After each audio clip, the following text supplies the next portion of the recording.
Procrastination.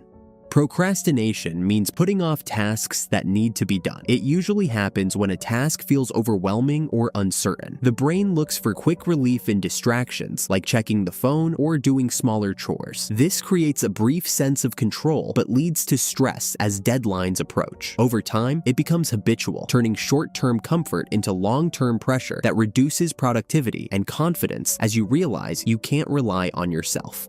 Overthinking.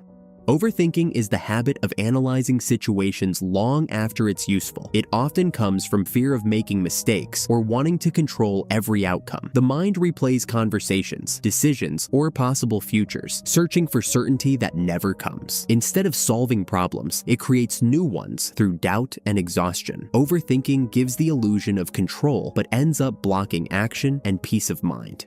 Perfectionism. Perfectionism is the belief that everything must be flawless before it's finished. It often begins as a desire to do well, but grows into fear of making mistakes and an excuse to delay finishing anything since you feel like it's never good enough. Perfectionists set impossible standards and criticize themselves when they fall short. This constant pressure can cause anxiety, burnout, and hesitation to start new things. Fear of success. Fear of success is the tendency to hold yourself back when things start going well. It comes from believing that success will bring pressure, jealousy, or expectations you can't handle. Some people sabotage progress to stay in familiar territory, where failure feels safer than change. This habit hides behind excuses like bad timing, not ready yet. In reality, it's the fear of losing comfort once growth begins. Chronic negativity.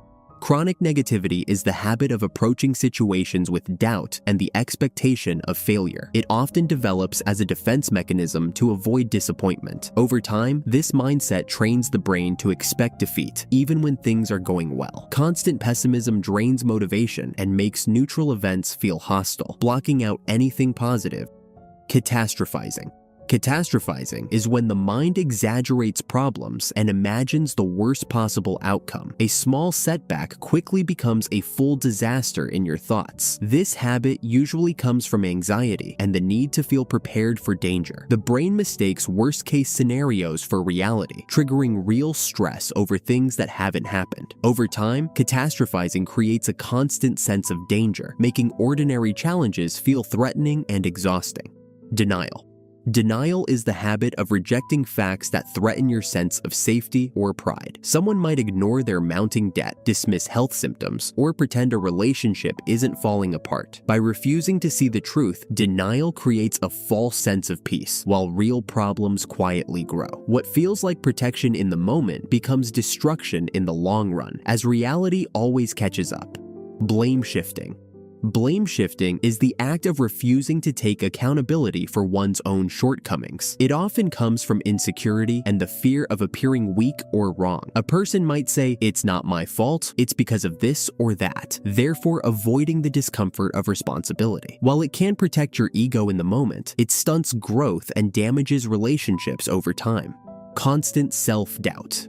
Constant self-doubt is the habit of questioning every action, choice, and opinion you have. It comes from a fear of being wrong or judged, often shaped by past criticism or failure. This uncertainty makes decisions feel dangerous and progress impossible. After some time, constant self-doubt replaces confidence with hesitation, turning potential into paralysis. Endless comparison.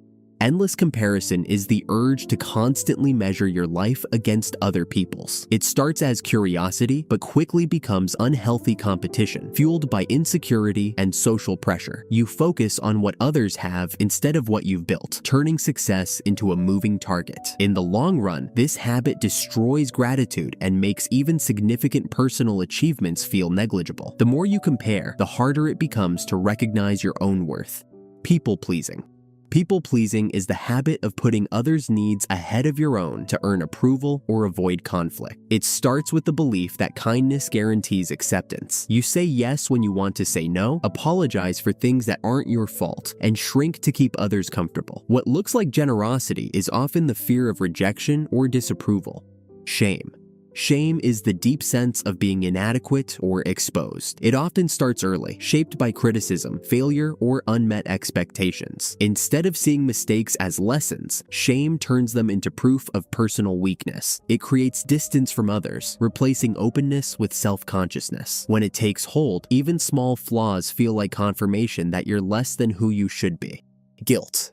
Guilt is the feeling of responsibility for harm or mistakes, whether real or imagined. The mind replays moments of regret, searching for a way to undo them. Sometimes the guilt is justified, but often it grows from unrealistic expectations or misplaced self-blame. You start to feel accountable for outcomes you couldn't control, confusing care with fault. Over time, guilt stops being a guide for change, but becomes a trap that keeps you tied to the past. Victimhood.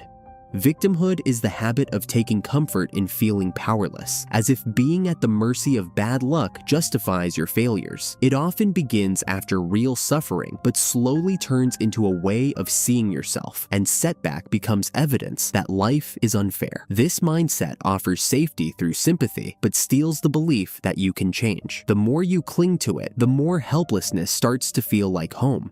Addiction.